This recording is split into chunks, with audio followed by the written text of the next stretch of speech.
S, வீடு, schools, hotels, store room இங்கெல்லாம் partition wall கட்டணும்னாலும் இப்போ பில்டிங் ஓனர்ஸோட first choice Renocon Rapid Wall Panels.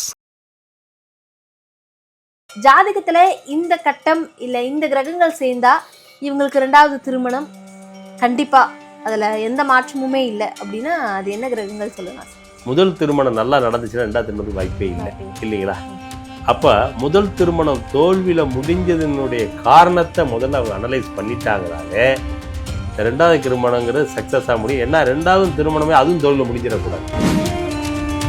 மணமகன் வீட்டார் மணமகளையும் மணமகள் வீட்டார் மணமகன் வீட்டாரையும் குறை கூட்டுறதை விட்டுட்டு பூர்வ ஜென்ம ஊழ்வினை கர்மான்றதை பின்னோக்கி போகணும். முன்வினை தோஷம் இந்த தம்பதியருக்கு வந்து மாட்டிருக்கு, இந்த ஆணுக்கு மாட்டிருக்கு, இந்த பெண்ணுக்கு மாட்டிருக்கு. அப்போ அந்த முன்வினை தோஷத்தை நாம் நிவர்த்தி செய்தால் ஒழிய செய்யாமல் அடுத்த திருமணத்திற்கு போகிறது என்பது சாத்தியம் இருக்கிறது. நான் நிறைய தெய்வங்கள் கிட்ட வேண்டிட்டேன், ஏன் எனக்கு இப்ப வரைக்கும் நான் நினைச்ச ஒரு விஷயம் நடக்கலன்னு ஒரு கேள்வி இருக்குல்ல, தப்பான முறையில இருக்கிறதுனால அந்த விஷயங்கள் கை கூடலை. தெய்வம் கண்ணை திறந்திருக்கு, இவங்க வழிபாடு கண்ணை மூடிட்டு நடக்கும். சில பேர் தீவாரணை கட்டும்போது கண்ணை மூடுவாங்க. சாமி தீவாரணை காட்டும்போது கண்ணை மூடி பார்த்துருக்கீங்களா? தீவாரணை காட்டும்போது கண்ணை மூடக்கூடாது. சுக்கிரன் என்ற ராசி கட்டம் தெரிந்து சுக்கிரன் எத்தனாவது பாவத்தில் அமர்ந்திருக்கிறாரோ அதனோட பலனை தெரிந்து இதையெல்லாம் பகுத்து ஆராய்ந்து அந்த ஜாதகருக்கு நல்ல ஒரு வழிகாட்டி நல்ல ஒரு பரிகாரத்தை செய்து, அதாவது அந்த அவங்களுடைய கர்மாவை போக்குவதற்கான வழிபாடு மேற்கொண்டார்கள். ஆனால் நிச்சயமாக அந்த சுக்கிர தோஷமானது நிவர்த்தியாகி அவங்க வாழ்க்கை இன்பமயமாக மாறும். எவர் ஒருவர் இறைவனை நினைக்க நேரம் இல்லைன்னு சொல்றானோ அந்த நிமிஷமே இறைவன் அவரை நினைப்பதற்கான வேலையை அவர் செய்ய ஆரம்பிச்சுள்ளார். அவர் ஆதன் ஆன்மீகம் நேயர்களுக்கு ஷாம்லாவின் அன்பு கலந்த வணக்கங்கள். நம்ம ஆதன் ஆன்மீகத்துல ஆன்மீகம் சம்பந்தப்பட்ட பல கேள்விகளுக்குமே தினந்தோறும் ஒவ்வொரு வகைகள்ல பதில்களை பார்த்துக்கிட்டு இருக்கோம். அந்த வகையில இன்னைக்கு நம்மோடு ஜோதிடம், ஆன்மீகம், வாஸ்துன்னு பல்துறை வித்தகரா இருக்கக்கூடிய அம்பல செல்வன் பழனிமுருகன் சார் இன்னைக்கு நம்மோடு இணைஞ்சிருக்கிறார். நிறைய விஷயங்களை கேட்டு தெரிஞ்சுக்க போறோம். வணக்கம் சார். வணக்கம்மா. எப்படி இருக்கீங்க? திருமணம் அப்படிங்கிற ஒரு விஷயம் சொர்க்கத்துல நிச்சயிக்கப்படுறது அப்படின்னு சொல்லுவாங்க. சில பேருக்கு இந்த முதல் திருமணம் வந்து அவங்க நினைச்ச மாதிரி இல்லை, முதல் திருமணத்துல அவங்களுக்கு வெற்றி கிடைக்கல அப்படிங்கிற பட்சத்துல 2வது திருமணத்தை நோக்கி இப்ப நிறைய பேர் நகர ஆரம்பிச்சிட்டாங்க.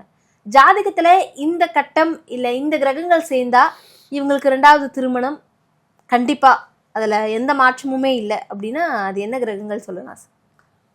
முதல்லம்மா இந்த 2வது திருமணம் அப்படிங்கிற விஷயம் வரும்போது முதல் திருமணம் அவங்களுக்கு தோல்வியில் முடியுது. அதுக்கப்புறம் தான் 2வது திருமணத்துக்கு அவங்க தள்ளப்படுறாங்க. முதல் திருமணம் நல்லா நடந்துச்சுன்னா 2வது திருமணத்துக்கு வாய்ப்பே இல்லை இல்லைங்களா? அப்போ முதல் திருமணம் தோல்வியில் முடிஞ்சதுனுடைய காரணத்தை முதல்ல அவங்க அனலைஸ் பண்ணிட்டாங்கனாலே 2வது திருமணங்கிறது சக்ஸஸாக முடியும். ஏன்னா 2வது திருமணமே அதுவும் தோல்வியில் முடிஞ்சிடக்கூடாது. சில பேர்த்துக்கு 2வது திருமணம் தோல்வி முடிஞ்சு 3வது திருமணம் வரைக்கும் போகுது வாழ்க்கையில். சில அப்படி வெறுத்துருவாங்க. அது ஆணாக இருந்தாலும் பெண்ணாக இருந்தாலும் ஏன் நமக்கு இந்த மாதிரி நடக்குதுன்ற ஒரு கேள்விக்குறி வந்து சில பேர் நமக்கு அமைஞ்சது இதுக்கு முதலே தாவலை போல இருக்கு, 2வது கல்யாணத்துக்கு போல முதல்ல இருந்தாலும் சரியா நல்லா இருந்தது அப்படி மாதிரி நினைக்கிறவங்களா இருக்காங்க இல்லையா? முதல் திருமணத்திலேயே அவங்க வந்து ஜாதகம் பார்த்து தான் கல்யாணம் பண்ணோம், நல்ல பொருத்தம் இருக்குன்னு சொன்னார், 10 பொருத்தம் இருக்குன்னாரு. எல்லாம் பார்த்து கல்யாணம் பண்ணி இது டிவோர்ஸ் வந்து முடிஞ்சிருச்சு. முதல்ல ஜாதகம், ஆண் ஜாதகம் பெண் ஜாதகத்தை 2யும் எடுக்கிறோம். நட்சத்திர பொருத்தத்தை பார்க்குறோம். நட்சத்திர பொருத்தத்தை பார்த்ததுக்கு அப்புறம் கிரக கட்ட அமைப்புகளில் பார்க்குறோம். கிரக கட்டங்களில் கிரக அமைப்புகளை பார்த்ததுக்கு அப்புறம் சுபம் அசுபம் 2யும் எடுக்கிறோம். அதில் எது நமக்கு மிகுதியாக இருக்குன்னு தெரிஞ்சு அதுக்கப்புறம் தான் திருமணம் வந்த உறவை ஆணும் பெண்ணும் பொருத்தம் நல்லா இருக்குன்னு மற்ற விஷயங்கள் எல்லாமே பார்க்கணும்.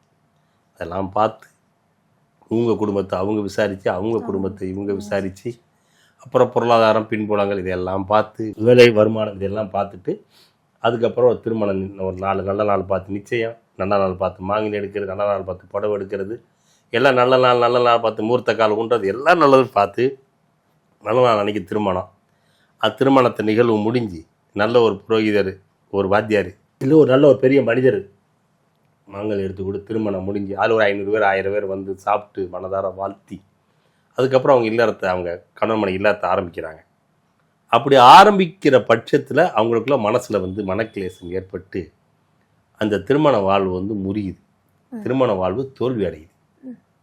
அப்போ தோல்வி அடையும் பொழுது பெற்றோர்கள் சிந்திக்க வேண்டிய ஒரே விஷயம் என்னென்னா, பொருத்தம் பார்த்தோம், நல்லா இருக்குன்னாங்க.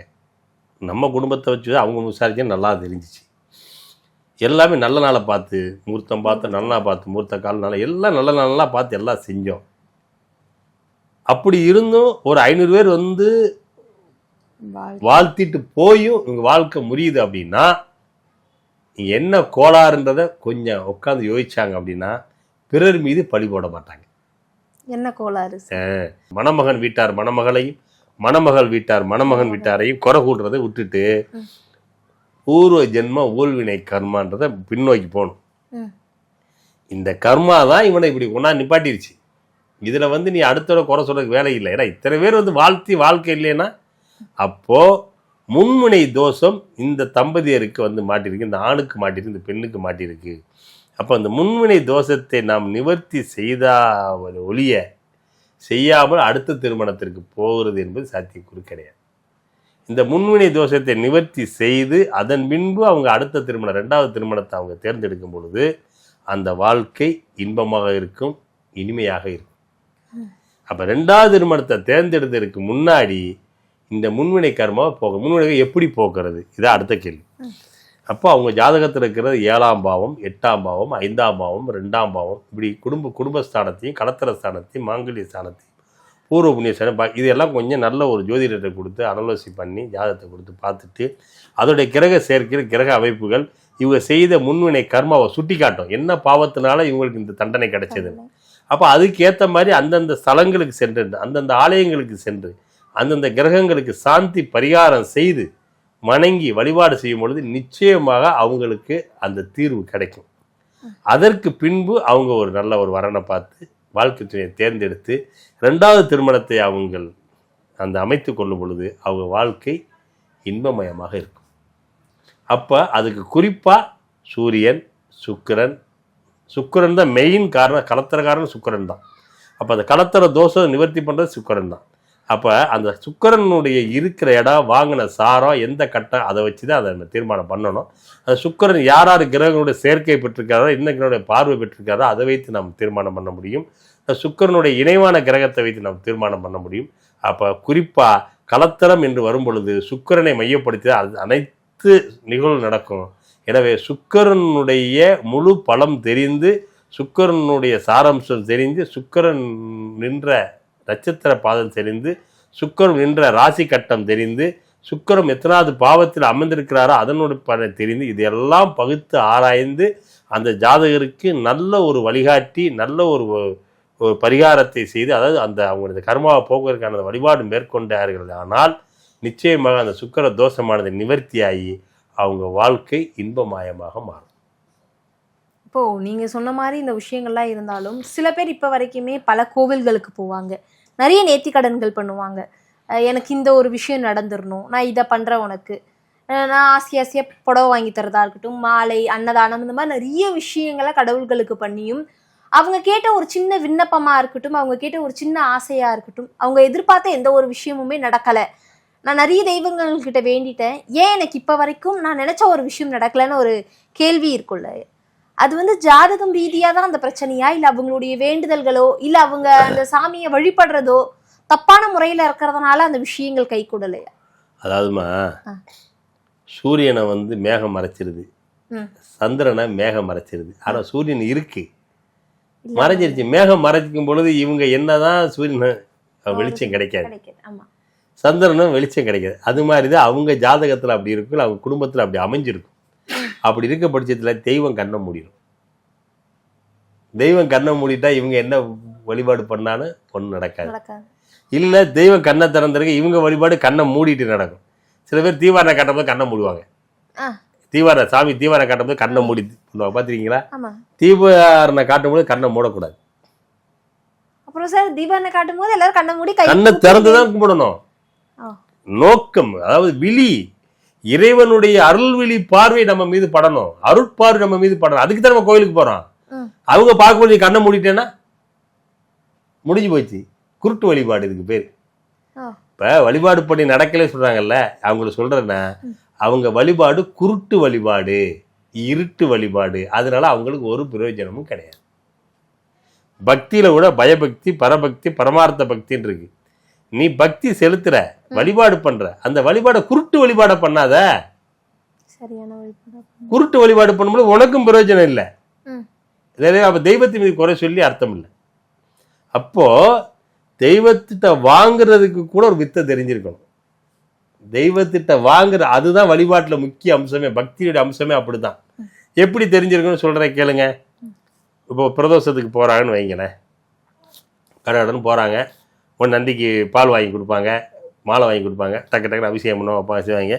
அபிஷேகம் சில பேர் அபிஷேகம் பண்ணோன்னே கிளம்பிடுவாங்க, சில பேர் கொடுத்துட்டு அபிஷேகம் பண்ண கொடுத்துட்டு கிளம்பிடுவாங்க, சில அபிஷேகம் பண்ணுவாங்க, சில அபிஷேகம் பண்ணி முடிச்ச உடனே அலங்காரம் பண்ணுற வரைக்கும் பொறுக்க மாட்டாங்க, போயிடுவாங்க. சில பேர் அலங்காரம் பண்ணி முடிச்ச உடனே கிளம்பிடுவாங்க, சில பேர் அலங்காரம் பண்ணி நெய்வேத்தியம் பண்ணி தீபார கட்ட கிளம்பிடுவாங்க. சில பேர் எல்லாம் முடிச்சுட்டு அந்த உற்சவ மூர்த்தியை நந்தி மேலே வச்சு பிரதோஷத்தை சுற்றி சுற்றி வருவாங்க, அது வரைக்கும் போவாங்க, சுற்றி எல்லாம் சில பேர் கடைசி வரைக்கும் நின்று இறக்கி வச்சுட்டு அதுக்கப்புறம் வருவாங்க. அப்போ அரை நாள் பொழுது போயிடும். நல்லா தெரிஞ்சுங்க, அது வரைக்கும் உங்களுக்கு பொறுமை இருக்காது. அப்போ நீ தெய்வத்திட்ட போனேன்னா அந்த வழிபாடை முழுமை பெற வரைக்கும் இருக்கணும்ல, ஆரம்பத்துல இருந்து இதெல்லாம் போகக்கூடாது. இப்போ ஜென்ரலா சொல்றாங்கல்ல சார், ஒரு கோவிலுக்கு போனா 1 மணி நேரம் இருக்கணும், 2 மணி நேரம் இருக்கணும்னு. எல்லாருமே 1 மணி நேரம் அப்படி தரிசனம் பண்ணிட்டு வாங்க, போங்க, கும்பிட்டு பேச போயிட்டே இருங்க. உங்களுக்கு வேணும் அப்படின்னா உட்காந்து வெயிட் பண்ணி தான் வாங்கிட்டு வரணும். போனதும் கொடுத்துருவாரு அவரு. அப்ப என்ன அது, நீங்க போனதும் எடுத்து வச்சு கொடுத்துருன்னா, நீங்க ஒரு அப்ளிகேஷன் வச்சிருக்கிறீங்க, இந்த அப்ளிகேஷன் வச்சீங்கன்னா அதை பரிசீலனை பண்ணணும். பரிசீலனை பண்ணி எதுக்காக வந்திருக்காங்க, என்ன பிரச்சனைன்றது அவங்க என்கொயரி பண்ணி முடியும். இது உங்களுக்கு சரியா கொடுக்கலாமா கொடுக்கக்கூடாதான்னு அவங்க ஒரு விசாரணை பண்ணிட்டு, சரி எப்படி கொடுத்தா தாங்கி அதெல்லாம் யோசனை பண்ணி தானே ஒரு தெய்வம் நமக்கு செய்யும். மனிதரே அப்படி செய்யும் பொழுது தெய்வம் யோசிக்குமா இருக்காது? அப்போ தெய்வத்திட்ட அதனால தான் தங்கி வழிபாடுன்னு சொன்னான். கோயிலில் போய் தங்கிட்டு வாங்கன்னு ஏன் சொன்னான்? ராத் தங்கி பகலில் சாமிடுவான்னு சொன்னாங்க. இரவுல தங்கி எதுக்கு சொன்னாங்க? இரவுல போய் நீங்கள் தங்கி படுத்துட்டீங்கன்னா நீங்கள் உடல் உறங்கும் பொழுது ஆன்மா விழிப்படையும். ஆன்மா விழிப்படையும் பொழுது அங்கே இருக்க அருட்சக்தி இந்த ஆன்மா எதுக்கு இங்கே வந்திருக்குன்ற ஒரு கேள்வியை முன்வைக்கும் பொழுது, இந்த ஆன்மா இந்த கோரிக்கையை திருமணமாகல அது வந்திருக்குது, குழந்தைய படிக்கல அதுக்காக வந்திருக்கு, கடன் அடையணும் அதுக்காக வந்திருக்காங்க, வீடு கட்டணும் அதுக்காக வந்திருக்காங்க, நோயில் இருந்திருக்காங்க. அப்போ இந்த ஆன்மா அந்த கோரிக்கையை முன்வைக்கும் பொழுது அங்கே இருக்கிற பரமாத்மா, இது ஜீவாத்மா, அங்கே இருக்கிறது பரமாத்மா, இந்த ஜீவாத்மா பரமாத்மா கனெக்ட் ஆகும். கனெக்ட் ஆகும் பொழுது பரமாத்மா என்ன செய்வார், உனக்கு இதெல்லாம் இருக்கு, அப்போ இது வினை தோஷத்தால் வந்தது, இதில் அப்போ இதெல்லாம் பரிகாரம், அப்போ அது தீர்வை கொடுத்து அவங்களுக்கு நன்மை பண்ணி அனுப்பணும்.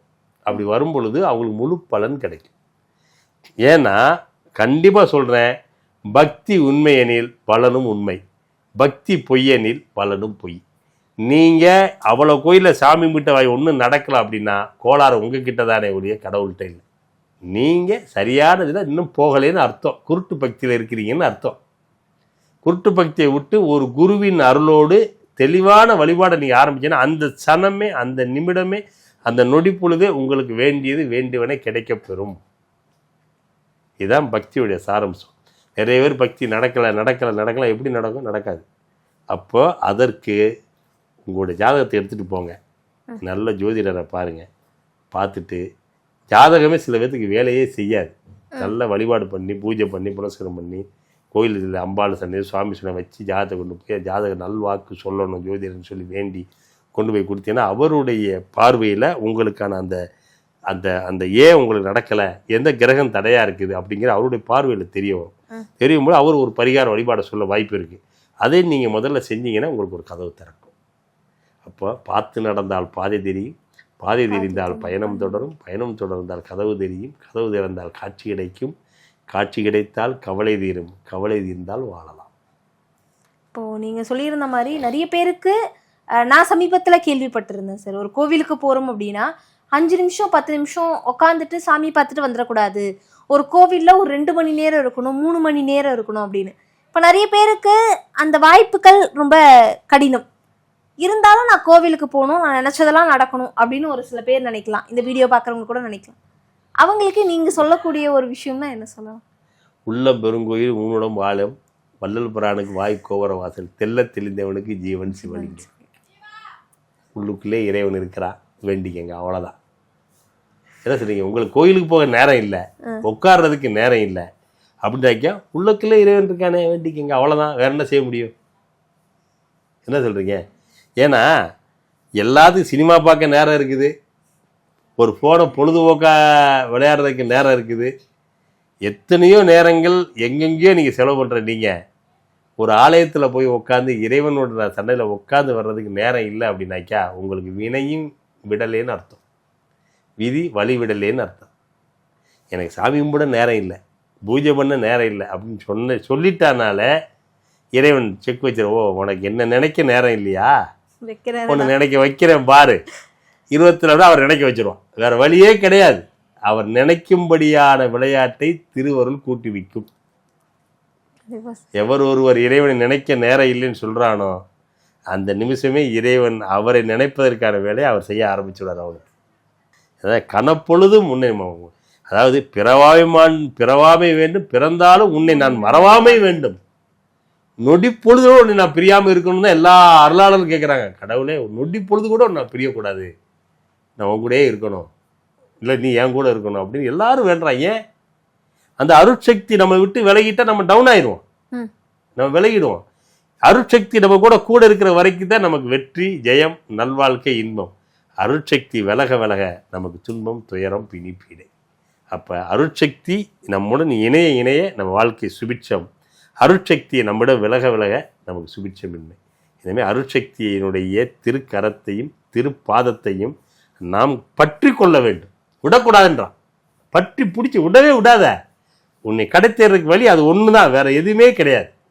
அப்போ இறைவனுடைய திருப்பாதத்தை அது எதுபடி வேணாலும் பற்றி பிடிச்சிக்கங்க, உங்கள் வாழ்க்கை சுபிட்சம். கண்டிப்பாக சார், நிறைய விஷயங்களை பகிர்ந்துக்கிட்டீங்க. மிக்க நன்றி சார்.